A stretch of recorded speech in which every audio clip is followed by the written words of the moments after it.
Hello friends, பொதுவாகவே சினிமாவில் நடிக்கிற செலிபிரிட்டிஸ் எல்லாருமே படத்தில் மட்டும்தான் நம்ம அதிகமாக பார்த்துருப்போம். ரியல் லைஃப்பில் லைவாக நம்ம பார்த்துருக்க மாட்டோம். அவங்களுமே படத்தில் இருக்க மாதிரி ரியல் லைஃப்பில் வரும்போது நல்லா ஜாலியாக பேசிட்டு ஃபேன்ஸு கூட ஃபோட்டோ எடுத்துட்டு இந்த மாதிரி கடந்து போயிடுவாங்க. அவங்களுக்குள்ள இருக்க ரியல் ஃபீலிங்ஸை என்றைக்குமே பப்ளிக்கில் அவங்க காட்டவே மாட்டாங்க. அது ஆங்கிரியாக இருந்தாலும் சரி, கோவமாக இருந்தாலும் சரி, இல்லை ஒரு பாசமாக இருந்தாலும் சரி, எதுவாக இருந்தாலுமே காட்ட மாட்டாங்க. அந்த மாதிரி தான் சினிமாவில் நடிக்கிற செலிபிரிட்டிஸ் பப்ளிக் பிளேஸில் பிஹேவ் பண்ணுவாங்க. பட் அதையும் மீறி ஒரு சில நடிகர் நடிகைகள் பப்ளிக் பிளேசஸில் அவங்களோட ஃபீலிங்ஸை வெளிப்படுத்தியிருப்பாங்க. அந்த மாதிரி நம்ம தமிழ் சினிமாவில் நடித்த நடிகர் நடிகைகளில் எந்த நடிகர் நடிகைகள் open place, on stage, on interview, on live, இந்த மாதிரி பல இடங்கள்ல அவரோட இமேஜை உடைச்சு பிரேக் டவுன் ஆகி எமோஷனலாக அழுதுருக்காங்க. அந்த செலிபிரிட்டிஸ்லாம் ஏன் அழுதுருக்காங்க, எதுக்கு அழுதுருக்காங்க அப்படின்ற ரீசனோட இந்த வீடியோவில் யாரெல்லாம் அழுதுருக்காங்க அப்படின்றத வாங்க வீடியோக்குள்ளே போய் பார்க்கலாம்.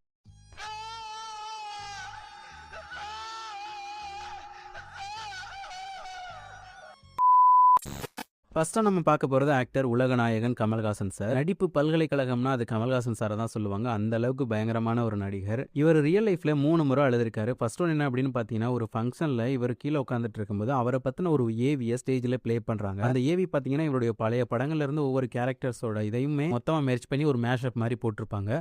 அந்த ஏவியை பார்த்துட்டு இவர் உட்காந்துருந்த மாதிரியே இவர் கண்ணீரை கண்ட்ரோல் பண்ணி அழுதுட்டு இருப்பாரு.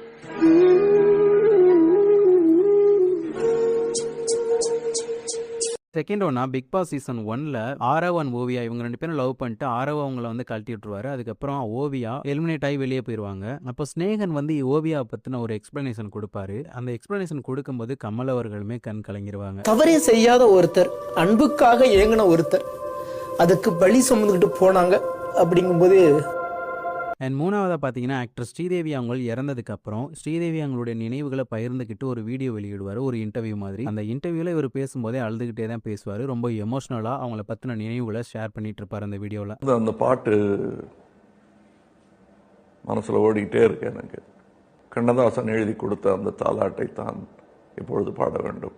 உனக்கே உயிரானே என்னாலும் என்னை நீ மறவாதே.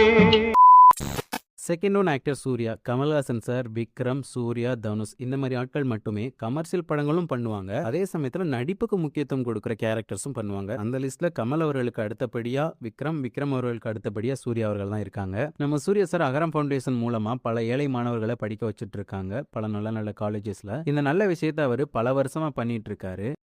இதை விட கல்விக்கு உதவி செய்யறவங்க எவ்வளவோ பேர் நம்ம நாட்டுல இருக்காங்க. நான் சினிமாக்காரங்கிறதுனால வெளியில தெரியுது. சரிப்பா, செய்யற உதவியை வெளியே தெரியாம செய்யலாமேன்னு 1-2 பேர் என்கிட்டயே கேட்டாங்க. இது சுய விளம்பரத்துக்காக செய்யறது இல்ல. இதை பார்த்து இன்னும் 10 பேரு இதே மாதிரி நாமளும் செய்யலாமே முன் வந்தா நமக்கு நல்லது தானே. இவர் அழுத பல இடங்கள் பார்த்தீங்கன்னா அகரம் ஃபவுண்டேஷன்ல நடந்த நிகழ்ச்சிகள்ல தான். ஃபர்ஸ்டா பார்த்தீங்கன்னா ஒரு ஸ்டேஜ் நிகழ்ச்சியில ஒரு சின்ன பையன் தன்னோட அம்மா கூட இருக்க வேண்டிய டைம்ல அம்மா இவங்களை விட்டு வேலைக்கு போயிடுறாங்க. அந்த பையன் தனியாக தான் இருக்காப்ல. அந்த சின்ன பையனுக்காக அந்த ஸ்டேஜ்லயே ரொம்ப ஃபீல் பண்ணி Surya sir அழுதுருக்காங்க. Dhruva, I have 2 kids, 2 குழந்தைங்க இருக்காங்க. அம்மாவோட நேரம் எவ்வளோ வேணும் அப்படிங்கிறது எனக்கு தெரியும். அது இல்லாமல் இவன் டெய்லி இவன் அனுப்பிச்சுக்கிறான். தைரியமாக போங்க நான் இருக்கேன் அப்படின்ட்டு இவன் அனுப்பிச்சுக்கிறான். செகண்ட் ஒன் பார்த்தீங்கன்னா அகரம் ஃபவுண்டேஷனில் நல்லா படித்து முன்னேறி நல்ல ஒரு நிலைமையில் இருக்க மாணவர்களெல்லாம் கூட்டியாந்து ஸ்டேஜில் பேச வச்சு அவங்களுக்கு விருதுகள் பரிசுகள்லாம் கொடுத்து அழகு பார்ப்பாங்க. அந்த மாதிரி ஒரு நிகழ்ச்சிகளை ஒரு ஏழை மாணவி அந்த குடும்பத்திலேருந்து எப்படி கஷ்டப்பட்டு சூர்யா சாரோட அகரம் ஃபவுண்டேஷன் மூலமாக படித்து இன்னைக்கு நான் அந்த நிலைமையில இருக்கேன் அப்படின்னு சொல்லிக்கிட்டு ரொம்பவுமே அழுது பெயின்ஃபுல்லாக பேசிட்டு இருப்பாங்க ஸ்டேஜில். அதை பார்த்துட்டு இருந்த சூர்யா சார் அவரோட அழுகையை கண்ட்ரோல் பண்ணவே முடியாமல் அவர் அழுதது மட்டும் இல்லாமல் நேராக எந்திரிச்சு அந்த பொண்ணையும் கட்டி பிடிச்சி ரொம்பவுமே ஃபீல் பண்ணி கண்ணீர் விட்டு ரொம்ப ஓப்பனாக அழுதுருப்பாரு. ரொம்ப மனசு உடைஞ்சு அழுதுருப்பாரு. ஃபோன் பண்ணு பாப்பா, நான் லைன்ல இருக்கேன். நீ பேசுறத விட எனக்கு பெரிய சந்தோஷம் எதுவுமே இல்லை. நான் அதை காதால கேட்டுக்கிறேன்னு இன்னைக்கு லைன்ல இருக்காங்க. இதை விட எங்க அம்மாவுக்கு நான் எவ்வளவு பெரிய சந்தோஷத்தை கொடுத்துட முடியும். மூணாவது பார்த்தீங்கன்னா விஜயகாந்த் சார் அவங்க இறந்ததுக்கு அப்புறம் இறந்த அன்னைக்கு அவரால் வர முடியாது, ஃபாரின்ல இருந்திருப்பாரு. அதுக்கப்புறம் அவரோட நினைவிடத்தில் அஞ்சலி செலுத்தும் போது அவர் கண் கலங்கி மனசு உடைஞ்சு அழுதுகிட்டு உட்கார்ந்துருப்பார் அந்த இடத்துல.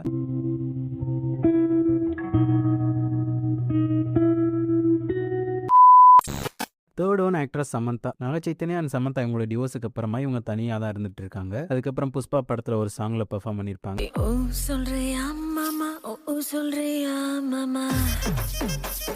தென் அதுக்கப்புறமா மயோசிடிஸ் அப்படின்ற ஒரு நோய் இவங்களுக்கு வந்திருக்கும். அந்த நோயிலிருந்து அவங்க மீண்டு வரத்துக்கவே 1 வருஷத்துக்கு மேலே ஆயிடுச்சு. ரொம்ப மென்டல் ஹெல்த் தேவை, ஃபிசிக்கலாக அவங்க ரொம்ப ஸ்ட்ராங்காக இருக்கணும். அண்ட் அவங்க ட்ரீட்மெண்ட்டில் இருக்க மாதிரி அவங்க ஹவுஸ்லேயே பெட்டில் ரெஸ்ட் எடுக்கிற மாதிரி ட்ரிப்ஸ் ஏறுற மாதிரிலாம் ஃபோட்டோஸ்லாம் ஷேர் பண்ணியிருந்தாங்க அவங்க அந்த மாதிரி நோய் வாய்ப்பட்டிருக்கும் போது. ஸோ இந்த மாதிரி அவங்களோட டிவோர்ஸ் ஸ்ட்ரகிள், இந்த மாதிரி டிசீஸில் பாதிக்கப்பட்டது, இந்த மாதிரி பல விஷயங்களை மைண்டில் வச்சு ஒரு இன்டர்வியூவில் அவங்களுடைய ஃபீலிங்ஸை கண்ட்ரோல் பண்ண முடியாமல் நான் இந்த அளவுக்கு கஷ்டப்பட்டேன் அப்படின்றத மைண்டில் நினச்சி அவங்க வந்து பேசிக்கிட்டு இருக்கும்போதே ரொம்பவுமே எமோஷ்னலாக பிரேக் டவுன் ஆகி அழுதுருவாங்க. Some days are good days, some days are bad days. Some days ఒక్కొక్క రోజు అయితే ఇంకొక అడుగు ముందే వేయలేననిపిస్తుంది. బట్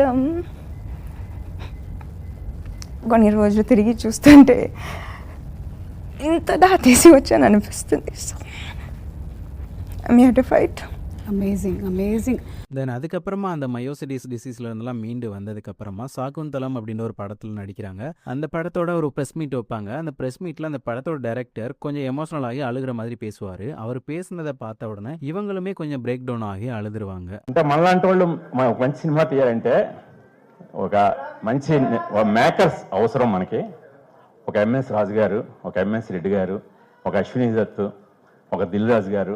ஆக்சுவலாக சமந்தா வந்து ரொம்பவுமே ஸ்ட்ராங்கான லேடி. அண்ட் இப்போ ரீசெண்டாக தான் டைரக்டர் ராஜ் நிதிமோரு அப்படின்ற ஒருத்தவங்களாம் மேரேஜ் பண்ணியிருக்காங்க. 2 பேரும் இப்போ செகண்ட் மேரேஜ். 2 பேரும் இப்போ ரொம்பவுமே ஹாப்பியாக வாழ்ந்துட்டு இருக்காங்க.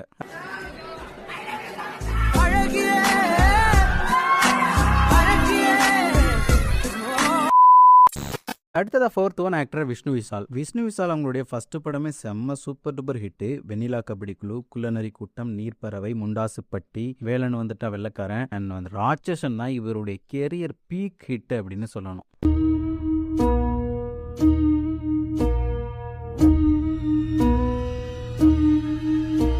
இவர் எஃப்ஐஆர் அப்படின்ற ஒரு படத்தில் நடிச்சார். அந்த படத்தோட ப்ரொடியூசரும் இவர் தான். அந்த படத்தை இவர் எடுத்து முடிக்கிறதுக்குள்ள ஃபினான்ஷியல் ரீதியாக ரொம்பவுமே ஸ்ட்ரகிளை ஃபேஸ் பண்ணியிருக்காரு. ஒரு ப்ரொடியூசராகவும் சரி, ஒரு ஆக்டராகவும் சரி, பல கஷ்டங்களை ஃபேஸ் பண்ணி அந்த படத்தை எடுத்து முடிச்சு அந்த படத்தோட ட்ரெய்லர் லான்ச்சில் அவங்க அப்பா வந்து கொஞ்சம் சப்போர்ட் பண்ணியிருப்பார் அந்த படத்துக்காக. ஸோ அவங்க அப்பா பேசும்போது அவர் ஸ்டேஜில் உட்கார்ந்தாக்களாவே கண் கலங்கி அழுதுட்டு இருப்பாரு. ஸ்டேஜில் நான் 3 கேட்டகரி ஆஃப் பீப்புளுக்கு தேங்க்ஸ் சொல்லி தான் ஆகணும். சொல்லலைன்னா இந்த ஜர்னி கம்ப்ளீட் ஆகாது. தென் அதுக்கப்புறம் எஃப்ஐஆர் படம் ரிலீஸ் ஆகி தேட்டரில் நல்லா ஹிட் ஆகி ஓடினதுக்கப்புறம் அந்த படத்தோட சக்ஸஸ் மீட் வச்சு ஒரு ப்ரெஸ் மீட் மாதிரி ஒரு நிகழ்ச்சி வைப்பாங்க. அந்த ஃபங்க்ஷனில் இவர் பேசும்போது இந்த படம் ஆரம்பித்ததுக்கப்புறம் பெரிய ஸ்கேலாக மாறிடுச்சு. அதுக்கப்புறம் என்கிட்ட இருந்த பணம் பத்தலை, மறுபடியும் கடன் வாங்குற மாதிரி சூழ்நிலை வந்துச்சு. அப்போ எங்கள் அப்பா வந்து என்கிட்ட கேட்டார், என்னோட பென்ஷன் பணம் இருக்குது, அதை நான் தரேன், அதை வச்சு படம் எடுறா அப்படின்னு சொன்னார். இன்னும் அதை வந்து அவர் ஸ்டேஜில் சொல்லுவார். சொல்லும்போதே கண் கலங்கி அவரால் பேச முடியாது. அதுக்கப்புறம் போயிட்டு உட்காந்துருவார். இந்த பட்ஜெட் அப்படின் போது நான் என் பென்ஷன் பணம் வச்சுருக்கேன், நான் கொடுக்குறேன்னாரு. அப்பாவுக்கு ரொம்ப நன்றி.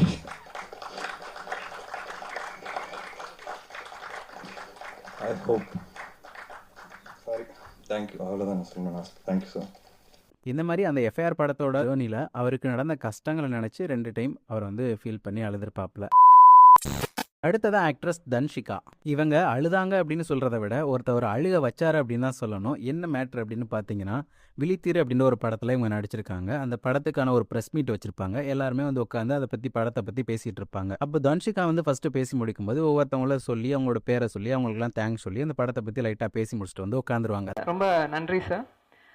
அதுக்கப்புறம் மீரா சார், அதாவது அதுக்கப்புறம் டிஆர் சார் பேச போகும்போது என் பேரை அவங்க சொல்லவே இல்லை. அதாவது விழித்திரி படத்தில் நடித்ததுக்கு அப்புறம் தான் இவங்க கபாலி படத்தில் நடித்தாங்க. கபாலி படத்தில் நடித்ததுக்காக இவங்க பெரிய ஆள்லாம் கிடையாது அப்படின்னு சொல்லிட்டு அவங்க பேரை டிஆர் சாரோடைய பேரை அவங்க சொல்லாமல் வந்துடுவாங்க. அதனால அவங்கள வச்சு செய்யு செஞ்சிருவாப்புல. விழித்திரு படத்தில் நடித்ததுக்கு பிறகுதான் கபாலியில் நடிச்சது தன்ஷிகா. சூப்பர் ஸ்டாரோட நடிஞ்சோன்னு டி ராஜ் அந்த பக்கத்தில் டி ராஜ் வந்து யார் இவருன்னு கேட்டுட்டு இருக்கு. அதான் என் உலகம். மேடையில் பேசக்கூட என் பேரை சொல்ல, நீ எல்லாம் என் பேரை சொல்லியா நான் வாழ போறேன்.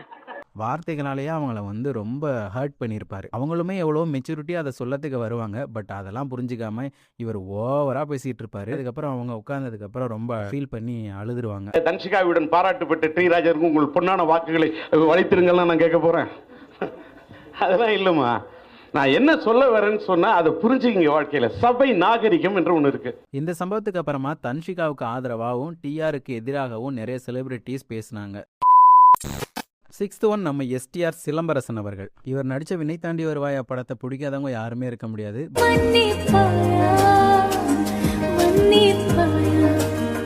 பட் அந்த படத்துக்கு அப்புறமா என்னன்னு தெரியல, பீப் சாங் அப்படின்னு ஒரு சாங் ரிலீஸ் பண்ணாங்க. அதுக்கப்புறம் இவங்களோட கெரியர் சுத்தமாகவே முடிஞ்சு போச்சு அப்படின்னு தான் சொல்லணும். அனிருத்திலேருந்து மீண்டு வந்து மறுபடியும் பயங்கர பெரிய மியூசிக் டைரக்டர் ஆகிட்டாரு. பட் எஸ்டிஆர் அவங்களோட கம்பேக் கொடுக்கவே முடியல. அதுக்கப்புறம் ரிட்டர்ன் வந்து கம்பேக் கொடுக்கும் போதுமே வந்து உடம்பு ரொம்ப போட்டுருச்சு, ஆள் ரொம்ப குண்டாயிட்டாரு. அந்த உடம்பை வச்சுட்டு நடித்த படங்களுமே வந்து ஃப்ளாப் ஆயிடுச்சு.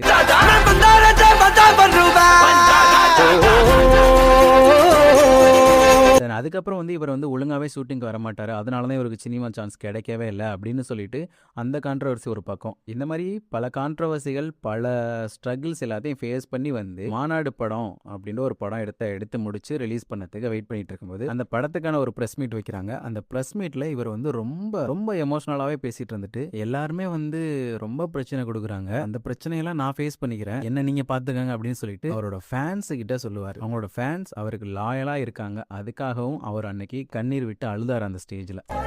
ரொம்ப ப்ராப்ளம் ஃபேஸ் பண்ணிட்டேன். எவ்வளோ பிரச்சனை, நிறைய பிரச்சனை கொடுக்குறாங்க. எல்லாம் நான் பார்த்துக்கிறேன், இந்த பிரச்சனையெல்லாம் நான் பார்த்துக்கிறேன், என்னை மட்டும் நீங்க பார்த்துக்கோங்க.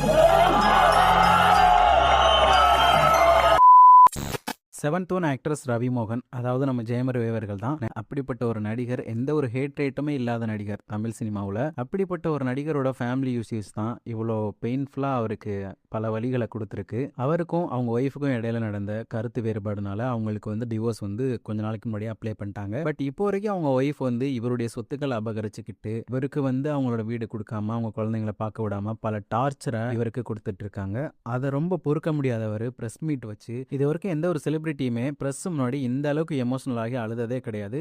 ரொம்பவுமே ராவான எமோஷனோட அவ்வளோ பெயின்ஃபுல்லாக அவர் பல வழிகளை அனுபவிச்சதுனால அந்த அளவுக்கு ப்ரெஸ் முன்னாடி அன்னைக்கு பேசியிருந்தாரு. அதை பார்க்கும்போது அவ்வளோ கஷ்டமா இருந்துச்சு நம்ம எல்லாருக்குமே. பார்க்க விட மாட்டாங்க, போன் கான்ஃபிஸ்கேட் பண்ணி வச்சிருக்காங்க, ஸ்கூலுக்கு பாடி கார்டு அனுப்புறாங்க. என் பசங்க பார்க்கணும் இந்த வீடியோவை.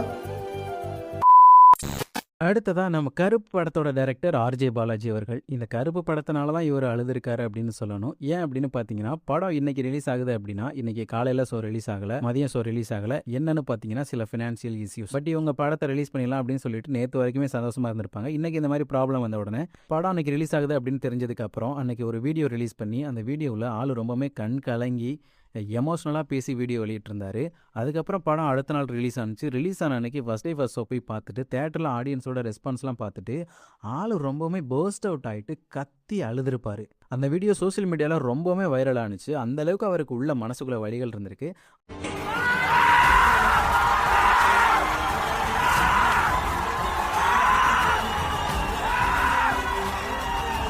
அவரோட 2.5 வருஷ உழைப்புக்கு ஏற்ற மாதிரி கருப்பு படம் பயங்கர பிளாக் பஸ்டர். சூர்யா சாரோட கெரியர் ஹிட் அந்த அளவுக்கு போயிடுச்சு அந்த படம்.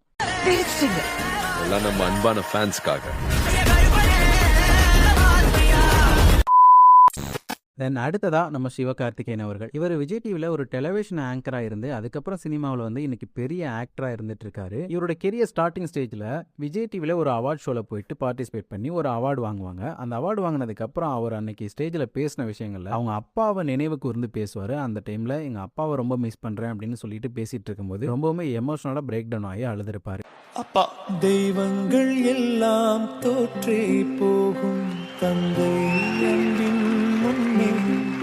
ரெமோ படத்தோட சக்ஸஸ் மீட்டில் என்னை வந்து நிறைய பேர் மிரட்டுறாங்க, எங்களை வேலை செய்ய விடுங்க அப்படின்னு சொல்லிட்டு அந்த ஸ்டேஜ்லேயே அழுதுருப்பாரு. இந்த படம் ரிலீஸ் வரைக்கும் எவ்வளவு பிரச்சனை கொடுப்பீங்க, யாரெல்லாம் கொடுக்குறீங்கன்னு உங்களுக்கே தெரியும், எவ்வளவு கொடுப்பீங்க? இல்லை விடுங்க, நான் ரொம்ப நாளாக கஷ்டப்பட்டு இருக்கேன். அடுத்ததாக பார்த்தீங்கன்னா ஆக்டர் சித்தார்த். இவர் வந்து சித்தா அப்படின்ற ஒரு படத்தில் நடிச்சிருந்தாரு. அந்த படம் வந்து சூப்பர் டூப்பரான ஹிட்டு. நம்ம இண்டஸ்ட்ரிக்கு, நம்ம பப்ளிக்கு, நம்ம சொசைட்டிக்கு ஒரு நல்ல மெசேஜை கொடுத்துச்சு. ஒரு நல்ல அவேர்னஸ் ஃபிலிம். இதை பார்த்தாச்சு இந்த மனுஷனுங்களே திருந்தணும், என்னடா இப்படி பண்ணுறானுங்களே அப்படிங்கிற ஒரு இந்த மாதிரி பீப்புளை பார்த்தாலே அருவெப்பாக இருக்கு. Like how can they do this to a little child. ஆனால் பாண்டிச்சேரியில் பண்ண மாதிரி எங்கேயும் நடக்கூடாது. அவங்களாம் நிற்க வச்சு அப்படியே வெட்டணுங்க துண்டு துண்டா. இப்போ இந்த காலகட்டத்தில் என்னென்ன பிரச்சனைகள் நடந்துட்டு இருக்கு பெண்களுக்கு அப்படின்ற மாதிரி, சின்ன குழந்தைங்களுக்கு அப்படின்ற மாதிரி எல்லா விஷயங்களுமே அந்த படத்தில் வச்சிருந்து ஒரு நல்ல சூப்பராக எடுத்து கொடுத்துருந்தாங்க அந்த படத்தை இண்டஸ்ட்ரிக்கு.